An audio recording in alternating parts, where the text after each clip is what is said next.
Salut Simo. On est Hello en live. Denis. Cool. Tu vas bien? Écoute, super, et toi? Depuis où nous parles-tu cette fois-ci? Alors, pour l'instant, je suis rue Sentier, puisqu'on n'est plus à Station F, même si on a encore un poste là-bas. Et puis, on va bientôt déménager vers Madeleine, chez des amis à Super. nous, qui sont des anciens aussi de l'incubateur HEC, qui ont des super locaux avec un petit rooftop. Je dois dire qu'on a un peu craqué sur le fait qu'il y a un rooftop, C'est honnêtement. des beaux quartiers, ça. C'est des beaux quartiers. Vous allez y être pour l'été? Bah ouais, normalement, ouais. Et ouais, ce qui est cool, par contre, tu vois, c'est que j'en parle souvent, mais dans tous les espaces de coworking, le point faible, c'est le son, en général. Tu as des problèmes de son. Et le deuxième élément, c'est que tu n'as pas assez de box pour téléphoner. Et tu as toujours une problématique quand tu fais du sales ou quand tu veux être en rayon. Et là, il y a plein, ils ont mis tout un mur entier de box spéciales isolées pour téléphoner qui sont vachement bien. Donc ça fait quand même la différence. Et c'est vrai qu'on n'y pense pas souvent quand on a l'espace de coworking Ouais, dessus. non, Et mais toi, t'es attends, où là, du coup? alors moi, je suis dans nos bureaux 11 rue Martel, collé à la rue des Petites Écuries. Et d'ailleurs, c'est toi qui me disais que tu déménageais dans le Pays Basque, c'est ça? Ouais, ouais, ouais. Normalement, euh, j'ai l'intention d'aller faire un mois au Pays Basque, donc À théoriquement février. Saint-Jean-de-Luz, ouais. À Saint-Jean-de-Luz? Saint-Jean-de-Luz, parce qu'en fait, ça fait des années qu'on y va, et là, j'aimerais tester hors saison pour Ouais. pouvoir décider avec ma femme si finalement on s'installe là-bas ou pas. Parce que maintenant, bah, c'est vrai que on peut quand même habiter ailleurs qu'à Paris ou région parisienne pour travailler, en tout cas dans nos métiers. Et le compromis me semble pas mal, mais j'aimerais bien voir un peu l'hiver parce que c'est pas la même chose quand même l'hiver et l'été, quoi. Ouais, c'est sûr que quand il fait 5 degrés et quand il fait 30 degrés, c'est pas la même proposition de valeur. Exactement. Super, bah, il y a Julie qui est là aussi de ton équipe, c'est ça qui nous a rejoint, donc ça c'est cool. On fait quelques petites minutes encore et du coup, on pourra attendre les gens dessus. Du coup, là, tu vas nous présenter un peu Folk. Ça serait pas mal que tu fasses une petite présentation dessus et ça peut être vachement sympa. Donc je pense qu'il y a pas mal de gens en tout cas qui vont être présents aujourd'hui, qui sont utilisateurs de Folk, qui est quand même cool parce que ça, si je me souviens bien, c'est quand même un vieux sujet de Thibaut parce que j'ai appris il y a pas si longtemps que ça que l'ancien CTO de Lemlist, Vianney, avait été CTO du tout début de la première version alpha d'un truc de contact. Ça, c'est en effet une super anecdote. En fait, pour la petite histoire, Hulk, c'est une unique software qui a été créé d'abord comme un outil interne au sein d'eFounders, parce qu'ils avaient besoin d'un outil pour gérer leur liste d'investisseurs, leur liste de candidats, de prospects, de business angels, etc. Ils ont commencé par utiliser du Excel, mais rapidement, bon, c'est bien une usine à gaz, on ne le maintient pas à jour, c'est très difficile à utiliser. Ils ont essayé de passer sur des CRM à la Pipedrive, mais qui sont vraiment pas faits qui sont faits pour des flots de vente. Et donc, ils ont commencé à créer cet outil interne et dont l'ancien CTO de Lemlist était la personne en charge. Et au fur et à mesure du développement, ils se sont rendus compte que pas mal de boîtes autour demandaient à avoir accès à l'outil. Et c'est là qu'est venue l'idée de se dire que les relations professionnelles, c'est un des plus gros assets qu'ont les entreprises aujourd'hui, qui est pour autant euh, pas valorisé à sa juste valeur et que ça méritait un outil qui permette de le faire proprement et collaborativement. Mais c'est vrai qu'en fait, moi je situe vraiment Folk entre le carnet de contact et le CRM. Le CRM, c'est vraiment dédié au marketing, au sales, etc. Et ça répond à cette problématique-là et ça ne répond pas à l'autre problématique qu'on a finalement tous. Parce qu'on est basé sur des carnets de contact qui finalement ne sont pas géniaux, qui sont très limités. Effectivement, tu peux utiliser Google Contact, c'est bien, c'est cool, ça fait des trucs bien, mais c'est quand même très, très, très limité. Et là, je trouve que le Folk se positionne à cet endroit-là et c'est assez malin parce que tu as plein de gens qui se disent oui, bah tiens, il y a Salesforce, il y a HubSpot, il n'y a pas de Drive, bah tiens, il y a Zoho, je vais réinventer un nouveau CRM. Le nombre de gens que j'entends qui veulent créer un CRM, je pense que c'est compliqué, c'est chaud, il y a du marché, c'est pris, enfin voilà, c'est un peu bouché. Alors qu'en fait, là, il y a vraiment un espace hyper intéressant. Et ce qui a été fait, parce que moi j'avais suivi les différentes évolutions, les différentes tentatives dessus, et la version de Folk là, qui est sortie, mais trop bien, quoi. Je veux dire, là, elle est super smart. Enfin, moi, j'ai regardé dessus, et je trouve que ça fait vraiment un produit qui se démarque de tout ce qui existe sur le marché. Donc, bravo, quoi. Enfin, franchement, l'équipe, là, et l'équipe design, moi, je suis un peu un obsessionnel de l'UX, au sens large, tu vois, vraiment l'expérience utilisateur et pas juste lui. Et je trouve qu'il y a vraiment un truc vous avez craqué un truc et trop bien, quoi. mais je suis hyper content enfin, de voir des produits. Alors, c'est comme d'hab, hein, je trouve qu'il y a t'as toujours les Américains qui font des produits de dingue et les Indiens. Ouais. Et je trouve qu'on a quand même une petite mafia française, alors qu'on n'est pas un si gros pays que ça. Et quand tu regardes dans l'univers SaaS, il y a quand même pas mal de trucs. Et si on parle un tout petit peu du eFounders, quand même, il y a quand même un paquet de solutions faites par le eFounders qui sont magnifiques, quoi. Non, mais c'est clair, et c'est de l'artisanat. Faut faire attention à tous les points de détail, à chaque micro-élément qui vont faire que l'expérience, nous, on parle beaucoup de delight en interne, et Ouais. je pense que c'est quand on est sur l'univers de la productivité, c'est ce qui fait la différence. C'est être très orienté sur les micro-points de détail, les micro-points du X, les micro-points du Y, qui, mis bout à bout, permettent d'offrir une expérience qui est simple, qui est intelligente et qui permet de répondre aux besoins. J'aime bien la manière avec laquelle tu décris Folk. En effet, nous, c'est ce qu'on dit souvent, c'est que les CRM traditionnels, la PyDrive, Salesforce, etc., sont construits pour être transactionnels. Ce qui permet de gérer, c'est des transactions. Nous, on est construit pour être relationnel. Ce qu'on permet de gérer, c'est des relations, et une transaction, c'est fondamentalement différent d'une relation, dans le sens où une transaction, on va avoir tendance à vouloir les standardiser, là où les relations, on va vouloir plutôt avoir des relations qui vont être diverses, et l'outil doit permettre de gérer ça. Les transactions, ça a lieu à un certain moment dans le temps très spécifique, où là où les relations, c'est plus sur le long terme. Et on a construit l'outil qui permet finalement à toutes ces boîtes qui ont des centaines de relations à gérer, que ce soit des investisseurs, des fournisseurs, des candidats, des partenaires, etc., de les gérer proprement dans un outil dédié. Mais on voit vraiment la différence, c'est-à-dire que vraiment le CRM, c'est pensé marketing et sales. Alors dedans, on peut mettre ses fournisseurs, etc., mais ce n'est pas du tout adapté. Et c'est là où justement la différence de Folk, elle est vraiment ici, et ce positionnement est intéressant. Et d'ailleurs, sur des boîtes, tu vois, qui n'ont pas besoin de gros CRM parce qu'ils n'ont pas des équipes de sales ou de market un peu importantes, un peu imposantes, avec toute la notion du no-code, tu as des boîtes qui se disent, ou des gens qui disent, ouais, attends, je vais faire un CRM avec mon Notion ou avec Airtable. Et moi, je me dis, mais perds pas de temps parce que ton cœur de métier, c'est pas ça. Donc, ne refais pas des choses qui existent déjà. Et Folk s'adapte hyper bien pour ça parce que tu peux vraiment aussi gérer des aspects, comme tu disais tout à l'heure, de gestion de candidats ou même de vente hein, sur certains volumes, sur des équipes restreintes. C'est hyper bien adapté et c'est trop cool. Bon, bah super. Ouais. Écoute, super. Mais en effet, nous, ce qu'on dit, c'est qu'on est vraiment on essaie de combiner la flexibilité, la customisation que tu vas avoir dans un Notion ou dans Airtable, notamment avec la notion de view, de custom field, où tu as un outil que tu peux vraiment très simplement personnaliser à ton besoin, et soit en le faisant en commençant de zéro, soit en partant de template. Et on combine ça finalement à la profondeur d'intégration et à l'intelligence que tu vas avoir dans des outils qui sont faits pour gérer des contacts comme les CRM. Et donc, Ouais. les deux réunis, ça donne Folk, quoi. Et du coup, maintenant, on va pouvoir enrichir les contacts directement quand on n'a pas les emails, entre autres, et d'autres informations dessus. Mais peut-être que du coup, tu pourrais nous présenter un tout petit peu Folk et puis qu'on parle un peu de l'enrichissement et ce que vous avez intégré directement avec tes équipes.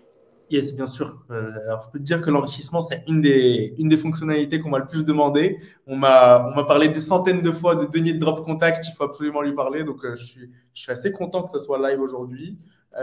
Mais pour reprendre la petite histoire sur Folk, nous, l'idée, c'est qu'on pense que les relations professionnelles, pour des individus et pour des boîtes, c'est des sources exceptionnelles d'opportunités et d'outcomes. Quand on prend une entreprise, les événements majeurs qui peuvent arriver dans la vie de cette boîte, closer une levée de fonds, closer un nouveau candidat, finaliser finalement un process de vente, finaliser un partenariat, c'est souvent lié à la manière que va avoir cette boîte de gérer ses contacts. Pour autant, ce dont on se rend compte, c'est que toute la donnée relationnelle qu'on va générer va avoir tendance à être ségrégée entre un certain nombre d'outils, que ce soit mon LinkedIn, mon Twitter, mes mails, mon calendrier, les tableurs Excel que j'ai construits pour lister mes candidats ou mes fournisseurs, et tous les autres outils que j'utilise pour interagir avec mes contacts, que ce soit du Calendly, que ce soit du Typeform, etc. Le fait d'avoir cette donnée qui est complètement ségrégée empêche de pouvoir l'utiliser à juste titre, et d'autant plus quand on est en mode équipe où elle n'est pas simplement ségrégée entre les différents outils que j'utilise en tant que personne, mais également entre les différents membres de l'équipe. Et nous, l'idée, c'est de créer la plateforme unique qui permet d'unifier le workflow de gestion de relations avec 3 grands pans finalement. Le premier, c'est de centraliser ses contacts à un seul endroit et de créer ses databases de contacts, de fournisseurs, de candidats, d'investisseurs, etc. Le deuxième pan, c'est de pouvoir activer ces databases de contact au bon moment et avec les bons messages en utilisant toute la donnée que j'ai dans Folk pour leur envoyer des emails, d'autres types de messages qui soient ultra personnalisés. Et le troisième grand pan, c'est de pouvoir tout traquer et follow-up en tant qu'équipe. Et donc voilà, un peu nous, l'idée, c'est d'être l'outil et la plateforme de référence pour que n'importe quelle petite boîte, n'importe quelle équipe, ou qu'elle soit petite ou grande, puisse gérer ses relations proprement avec un flow qui lui soit customisé. Le truc aussi qui est pas mal, moi j'ai vu, vous avez directement fait aussi une extension qui permet aussi de pousser de LinkedIn directement dans Folk. Et ça, je trouve ça cool parce que ça évite effectivement de faire des copier-coller directement. Et du coup, tu voulais nous présenter un tout petit peu ou pas les écrans de Folk? Ouais, bien sûr, bah, on peut faire une petite démo et je vais partager mon écran. Est-ce que vous pouvez voir mon écran? Ouais. Super. Justement, on va pouvoir parler de l'extension, mais je reprends un peu la manière avec laquelle le logiciel est structuré. L'idée, c'est qu'on commence par créer un espace de travail. Donc ça, c'est l'espace de travail Folk, et ça pourrait être l'espace de travail qui a le nom, soit mon nom, moi en tant qu'individu, si je veux le garder pour moi uniquement, soit le nom de mon équipe, et dans lequel je vais pouvoir finalement inviter les membres avec lesquels j'ai envie de collaborer. Dans cet espace de travail, l'outil, la manière avec laquelle fonctionne l'outil, c'est en créant des groupes, comme on le voit ici sur la gauche, un groupe étant une manière très simple de catégoriser ses contacts, ses candidats, ses fournisseurs, ses investisseurs, ses prospects, etc. Ces groupes à gauche sont également le support de la collaboration, c'est-à-dire que je vais pouvoir les utiliser pour choisir avec qui j'ai envie de partager cette donnée. La donnée de contact, il n'y a rien de plus privé et sensible, et donc on a envie de donner une grande flexibilité à nos utilisateurs dans ce qu'ils peuvent partager ou ce qu'ils ne peuvent pas partager. Par exemple, un groupe d'investisseurs, je vais le partager à quelques personnes versus candidat ou que je vais partager à toute la boîte. Ensuite, il y a en effet 3 étapes dans le workflow pour travailler dans Folk. La première, c'est de centraliser ses contacts à un seul endroit. On propose plein de manières de le faire que je vais vous montrer. La deuxième, c'est d'utiliser toute cette donnée pour leur envoyer des messages qui soient ultra personnalisés. Et la troisième, c'est de pouvoir tout traquer et tout follow-up. Donc, je vous montre un peu le workflow. La première étape, donc pour ajouter des contacts, moi, j'ai connecté mon compte Gmail, mon compte Google Contact et mon compte Google Calendar. Mes contacts sont importés en temps réel depuis ces outils. À chaque fois que j'interagis avec quelqu'un, ces personnes sont rajoutées, elles sont dédupliquées et elles sont rendues cherchables de telle sorte à ce que je puisse chercher je sais pas, un founder, que je puisse trouver la personne, que je puisse chercher. Voilà. Je peux chercher n'importe quoi par n'importe quel champ.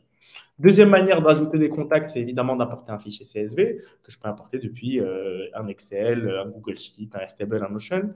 Troisième manière d'importer des contacts, c'est de les importer depuis une intégration custom, depuis un Typeform, un Calendly, un Webflow, bref, peu importe. Et quatrième manière, c'est de ce dont tu parlais, Denis. Nous, les contacts, c'est des objets avec lesquels j'interagis sur une multitude de plateformes et on veut permettre à nos utilisateurs de pouvoir finalement updater leur CRM directement depuis ces plateformes. Donc, par exemple, moi, j'ai la possibilité de rajouter cette personne directement depuis LinkedIn grâce à mon extension. J'ai la possibilité de le faire depuis une recherche également. Donc, je peux taper par exemple, des investisseurs sur LinkedIn, ouvrir mon extension, hop, et récupérer toutes ces personnes d'un coup et pouvoir les rajouter toutes d'un coup à un groupe en question. Super propre. C'est hyper propre. Et ce que je vous montre sur LinkedIn, c'est aussi valable sur Gmail, sur Twitter, sur Zoom et sur Instagram. Donc, directement depuis ces plateformes, j'ai la possibilité d'utiliser mon extension pour mettre à jour mon CRM directement depuis ces outils que j'utilise pour interagir avec mes contacts. Ensuite, dans cette database, moi, je vais avoir la possibilité de créer tous les champs que je veux, des statuts, des tags, rajouter un owner, etc., etc. Et sortir par les champs que je veux, filtrer.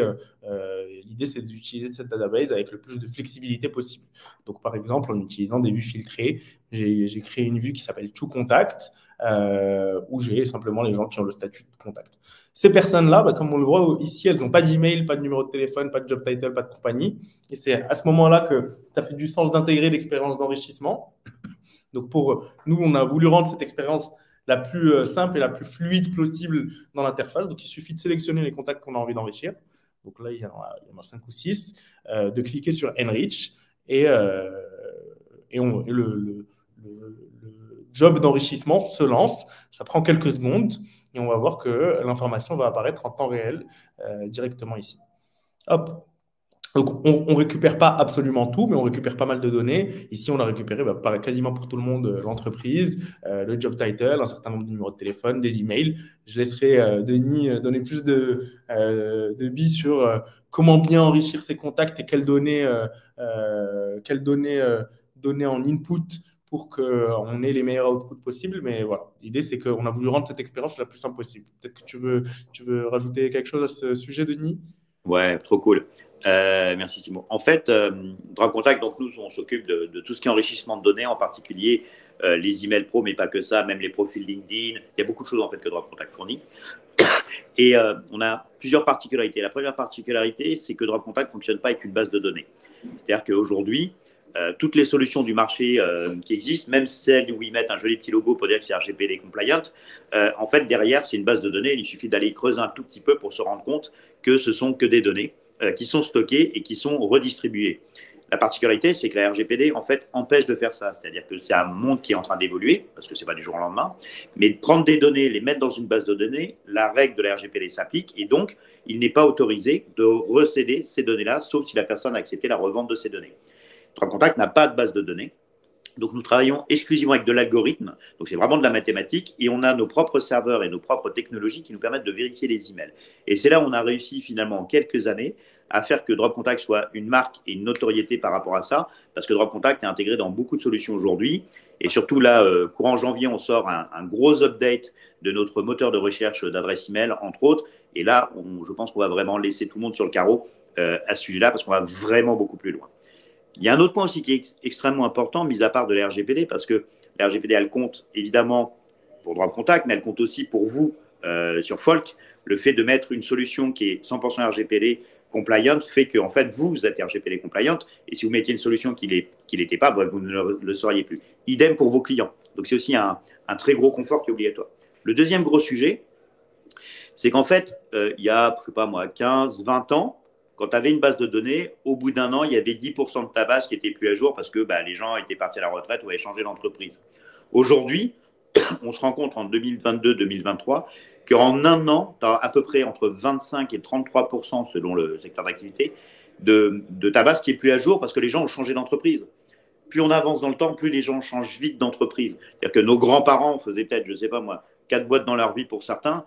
Maintenant, tu regardes quelqu'un qui a 27 ans, il a déjà fait 4 boîtes entre la fin de ses études et 27 ans. Donc, il y a une obsolescence de la data qui est extrêmement rapide. Et donc, tout ce qui est basé sur les bases de données, c'est un modèle en fait qui ne fonctionne pas.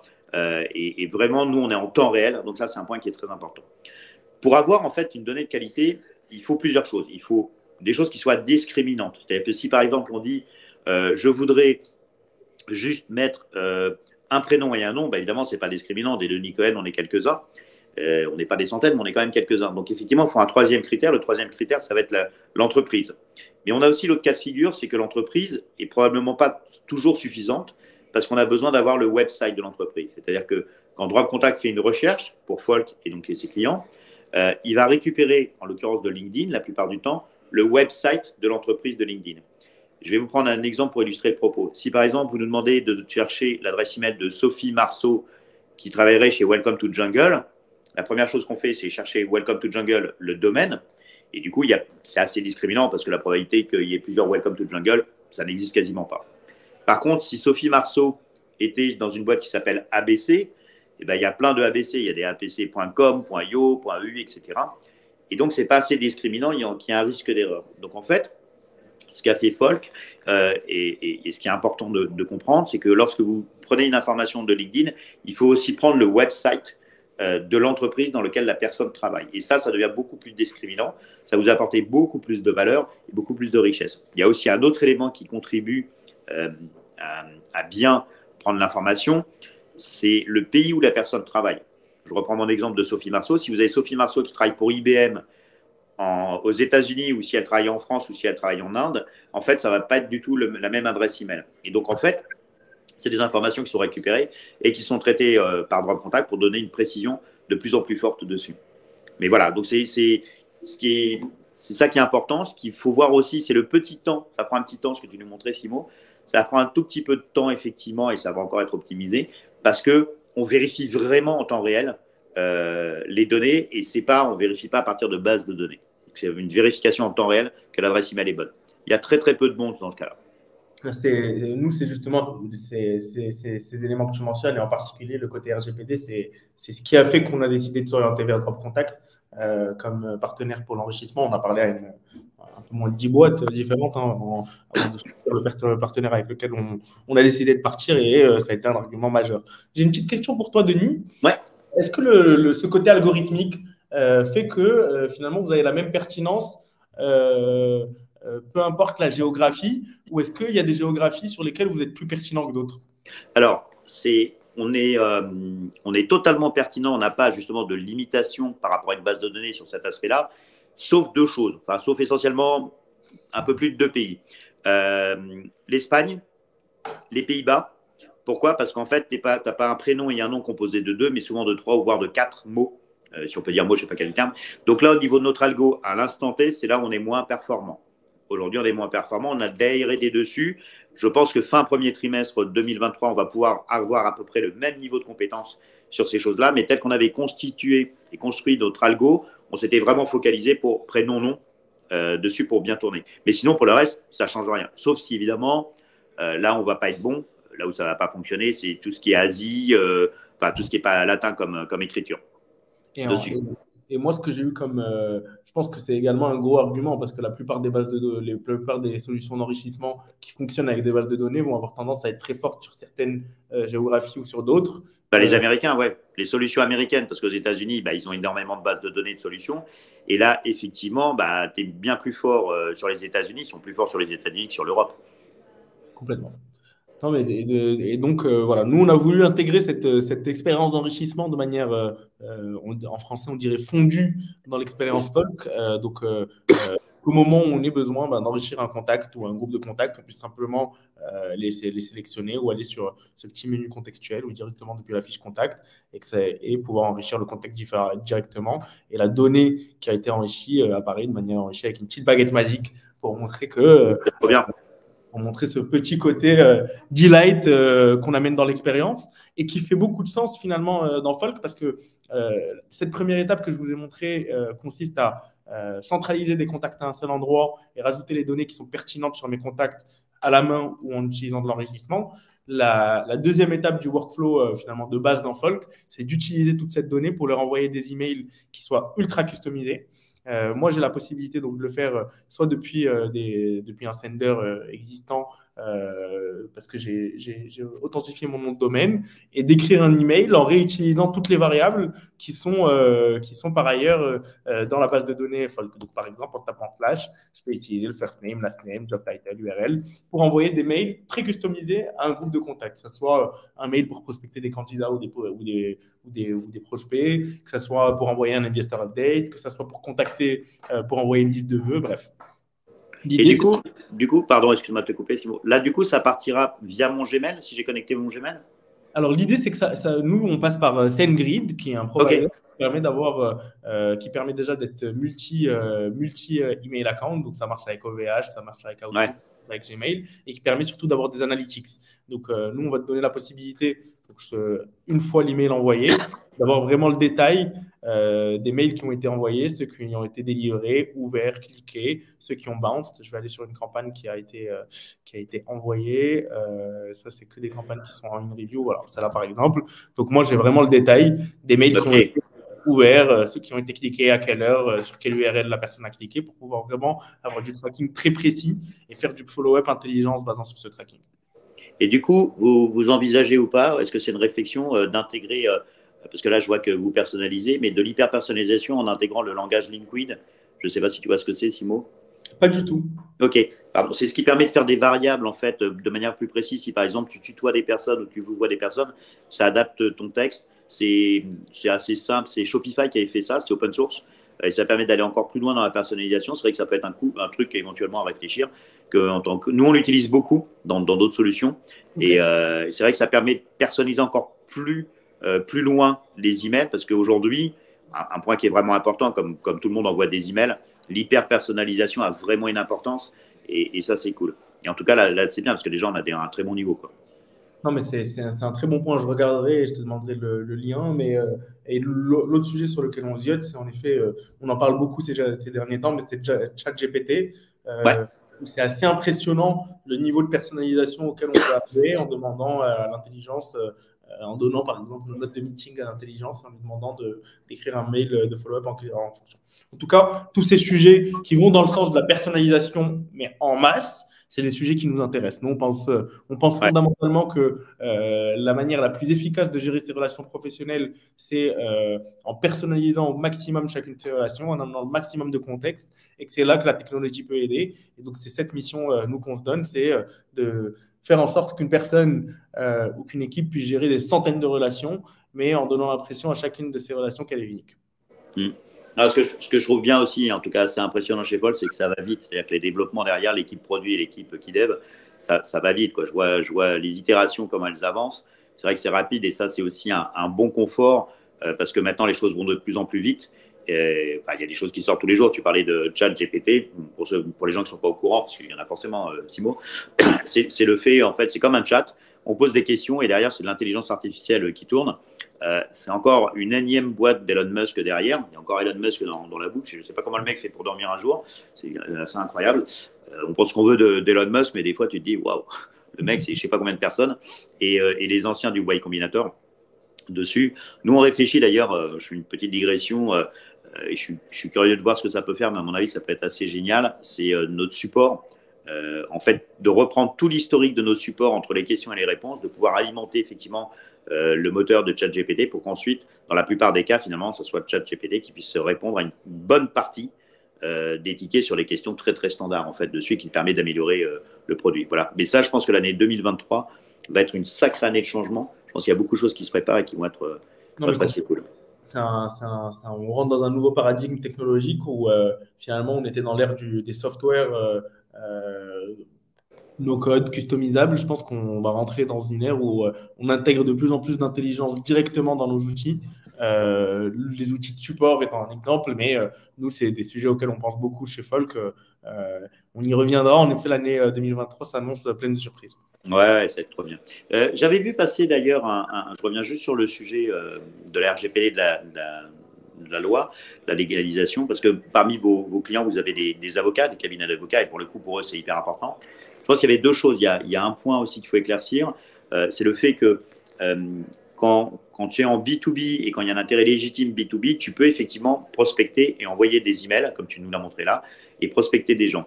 Il y a deux, trois choses qui sont absolument impératives, dont le fait que les gens puissent se désinscrire rapidement, et ça c'est important et facilement, et que le message, effectivement, soit d'intérêt légitime pour l'entreprise. Donc, effectivement, si tu vends, je ne sais pas moi, des cuisinières des cuisinières pour entreprise, ben, ça doit bien être aux personnes qui sont responsables des cuisinières, s'il y a des boîtes qui achètent des cuisinières. Ça, c'est le premier point. Le deuxième point que je voulais rajouter aussi, c'est que sur toutes les boîtes qui font de l'enrichissement, parce que tu en parlais là, Droit Contact est la seule boîte qui a été auditionnée par la CNIL, parce qu'en fait, la CNIL fait beaucoup de contrôles. Ils font peu d'auditions parce que les auditions, c'est un niveau qui est largement supérieur à un contrôle. D'ailleurs, l'audition, évidemment, je ne compare pas, hein, c'est comme quand Mark Zuckerberg est convoqué au Congrès. C'est à peu près comme ça. Et donc, tu es un petit peu dans tes petits souliers quand tu es en audition à la CNIL. Pour donner un ordre d'idée, hein, en 2019, il y a eu 18 auditions de la CNIL sur 18 entreprises. Et Droit Contact a été auditionné par la CNIL. Et en fait, ils ont demandé l'accès pour s'assurer qu'on n'avait pas de base de données. Ils ont demandé l'accès à notre code source. Donc, on a montré notre code source. On a été obligé de montrer notre code source qui a été validé. Et du coup, 2 mois après, on a reçu le courrier de la CNIL disant que le dossier était clos. Et donc, c'est parfait. Ce qui est aussi un élément pour toi, enfin, en tout cas pour Folk et pour vos clients, qui est une énorme réassurance qui, par les temps qui courent et sur ce qui est en train d'arriver sur les années à venir, parce que c'est un sujet de la présidente de la CNIL sur les années 2023-2024, justement de mettre un peu le haut là sur les ventes et le travail des données personnelles qu'on peut voir parfois. Alors, je ne vais pas tout dévoiler, mais il y a des gens qui se fournissent sur des données dans le dark web et qui font un petit peu barbatruc et puis après qui disent non, c'est des bonnes données. Mais voilà, donc c'est des points importants en tout cas pour la clientèle sur laquelle on est, nous et vous, chez Folk. Voilà, je voulais te donner ce complément juridique.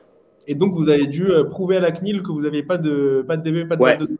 Ouais, en fait, la CNIL, quand on a été convoqué, donc tu avais trois devs en face de nous et pas des rigolos, des vrais techs, de architectes. 2 personnes au juridique. Il y avait notre avocat et un dev chez nous. Et donc, je dis, il n'y a aucune plainte, on vous rassure, il n'y a aucune plainte qui est déposée sur droit de contact. Par contre, la présidente de la CNIL, je ne peux pas vous dire pourquoi, mais elle veut une audition de droit de contact. Et les 2 questions qu'on a, c'est on veut voir votre base de données et on veut connaître l'origine de vos sources de données. Et du coup, quand je leur ai dit qu'on n'avait pas de base de données, les mecs ne m'ont pas cru au départ, tu vois. Et du coup, dans la journée, dans tous les tests qui ont été faits, ils ont demandé l'accès au serveur. Donc là, tu te mets sur ton petit ordinateur, tu ouvres l'accès à ton AWS et les mecs, vous regardez, ils savent de quoi ils parlent. Hein. C'est pas, tu fais pas un petit esbrouf, machin, etc. Et donc, ils ont pu vraiment constater. Et quand on leur a expliqué comment fonctionnait, tu avais les devs, ils tiraient la langue, ils avaient les yeux qui pétaient, ils fait ah ouais, ok, d'accord. Ah ouais, non, ok. Donc voilà. Non, mais c'est clair que c'est un positionnement assez unique dans l'écosystème des solutions d'enrichissement que de se positionner comme étant une solution sans DB, quoi.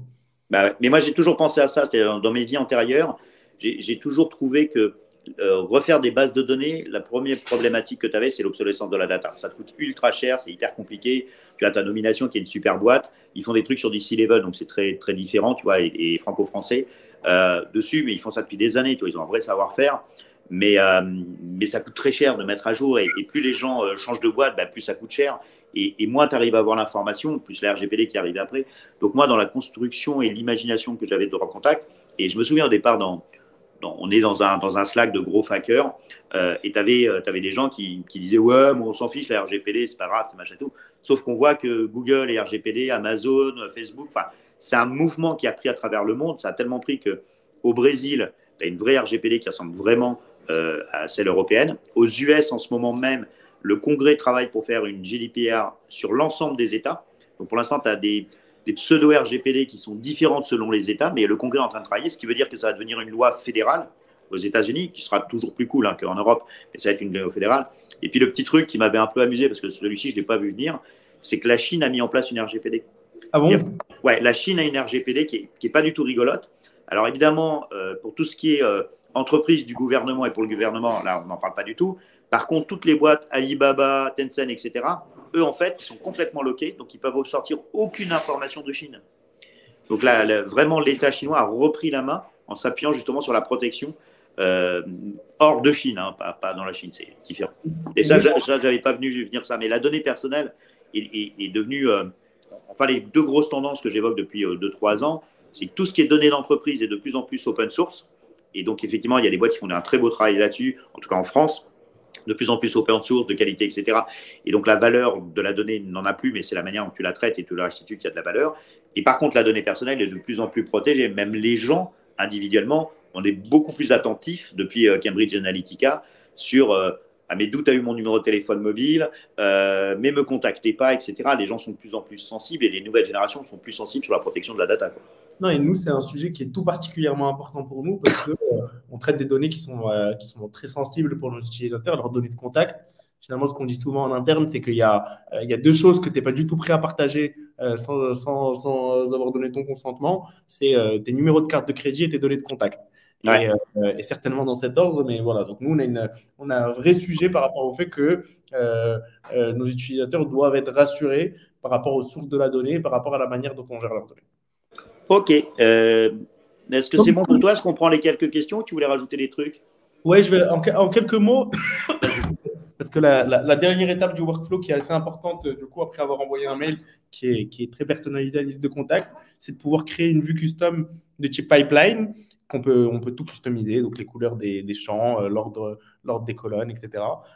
Un peu comme tout dans Folk, l'idée c'est qu'on met la customisation au cœur de l'outil et qui nous permet du coup de visualiser son process avec des contacts, que ce soit un process de recrutement, un process de vente, un process de levée de fonds, peu importe.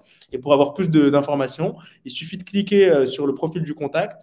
Sur la gauche, on a toutes les informations basiques qu'on retrouvait dans la table, et notamment certaines informations intelligentes qui sont calculées automatiquement, comme la dernière fois que j'ai interagi avec ce contact, le nombre de fois qu'on a interagi ensemble, ou ce qu'on appelle la strongest connection, la personne dans mon équipe qui connaît le mieux ce contact en se basant sur tout l'historique d'échange. Et sur la droite, j'ai des informations un petit peu plus profondes. Donc, tous les échanges d'emails que j'ai eu avec cette personne, non simplement pour moi, mais également pour toutes les personnes de mon équipe. les commentaires qui sont des notes collaboratives que je peux prendre sur un contact pendant un call, après un call ou peu importe, et qui me permettent également de taguer des gens pour demander à ce qu'on follow up avec quelqu'un. Et enfin, des reminders pour me souvenir de faire quelque chose avec quelqu'un à une date donnée avec une certaine fréquence que je pourrais choisir.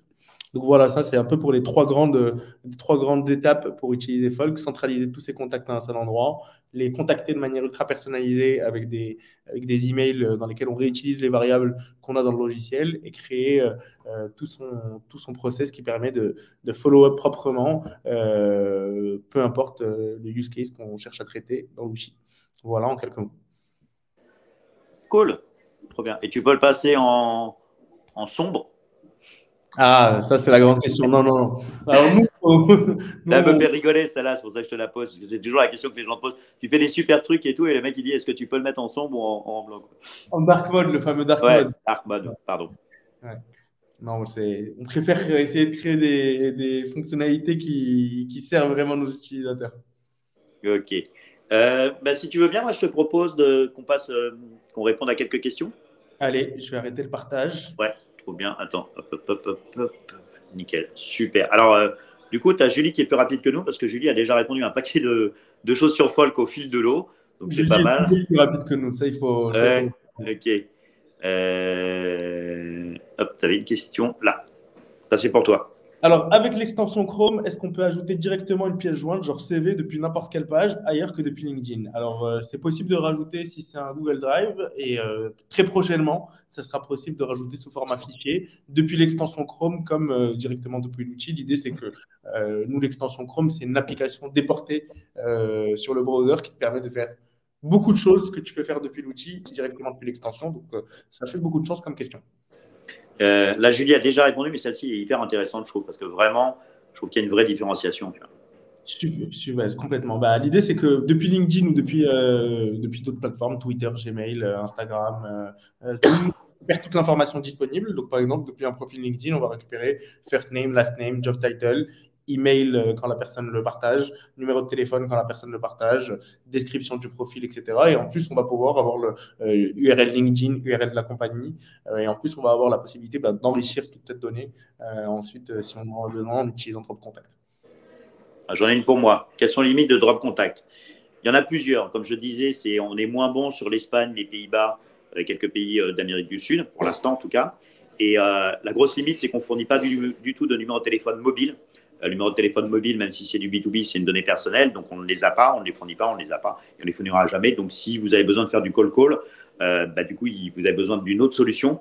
Avec évidemment les limites qu'on avait vues tout à l'heure, mais il y a des bonnes solutions. Techniquement, il y a des solutions qui sont sur le marché, qui vous proposent des numéros de téléphone. Mais effectivement, c'est une limite que Drop Contact à laquelle on est confronté et sur laquelle on n'ira jamais, en fait, pour les mêmes raisons que juste avant. Tiens, il y a Mimoun qui nous pose une autre question pour toi cette fois-ci. Est-ce que Folk peut s'intégrer à Calendly? En effet, oui. On propose une intégration via Zapier qui permet d'intégrer des contacts, d'importer des contacts depuis Calendly. C'est un outil qui est assez utilisé d'ailleurs, par exemple, pour enregistrer toutes les nouvelles personnes que j'ai en prospect qui vont demander une démo ou autre. Est-ce que aussi, mais je te repasse la main quand même, c'est important, ouais. Est-ce que Folk permet de lancer des campagnes d'email de suivi avec scénario de relance, comme le fait par exemple un Lemlist ou un Wallaxy? Alors nous, on permet d'envoyer des campagnes one-off en utilisant donc nos variables qui permettent de faire en sorte que ces campagnes soient ultra personnalisées. On n'a pas encore introduit la notion de scénario de relance. On est en train de réfléchir à une manière de le faire qui soit encore plus flexible et customisable. Vous en saurez plus prochainement. Trop bien, super. Et du coup, il y a un troisième, parce que dans la mafia, la French Mafia, donc on a Folk, effectivement, qui est à part. Et si on cite Lemlist ou Alaxi, qui sont deux boîtes françaises, il y a aussi la Growth Machine de Brice. Donc il y a trois boîtes françaises qui sont sur ce marché-là. Les trois sont sur des angles différents, à mon sens, et les trois sont vraiment top. Et je dis pas ça parce que, en fait, derrière, à chaque fois, c'est Drop Contact. Lemlist, Wallaxy et la Growth Machine, c'est du Drop Contact qui est derrière. Mais vraiment, cette mafia française de solution, elle est quand même cool sur le SaaS. En France, on se démarque quand même. Il y a des gens vraiment brillants, quoi. Ah non, ça c'est Julie. Pardon. Hop. Excuse-moi, Julie. Est-ce que Folk peut importer tous les contacts utilisés dans un Exchange Outlook? Aujourd'hui, on gère uniquement la Google Suite comme canal d'email, mais c'est en effet dans les projets. Avec Drop Contact, c'était une des fonctionnalités les plus demandées. Alors, est-ce qu'on peut créer des workflows automatisés? Pareil, c'est lié à la question sur les relances suite aux campagnes de mail. On est en train de réfléchir à une solution pour le faire de manière très customisée et très générique. Et on reviendra sur ça pour 2023. Bon, tu vas encore avoir une question de la même chose, mais c'est bien parce qu'on voit vraiment les demandes des gens. Là, si tu veux, toute ta roadmap vient de s'établir en fait. Hein. Tu as les priorités. Bien sûr, bien sûr, bien sûr. Est-ce qu'on peut synchroniser sur Folk ses contacts Apple? Alors, c'est possible de le faire en important un CSV, mais une intégration directement avec les contacts Apple, iCloud en l'occurrence, ce n'est pas encore possible. On est en train de farfouiller leur API, mais pour l'instant, ce n'est pas possible. Et moi, j'aurais une tendance à faire une petite astuce. Je ne sais pas si c'est valable de ce que tu en penses, mais en attendant, j'aurais tendance à synchroniser mes contacts Apple avec mes contacts Gmail et mes Gmail avec Folk. Et comme ça, tu as la solution tout de suite. C'est un petit contournement. Ça ne coûte rien. C'est deux synchros et ça marche super bien. Et donc, comme ça, tu récupères tout dans Folk.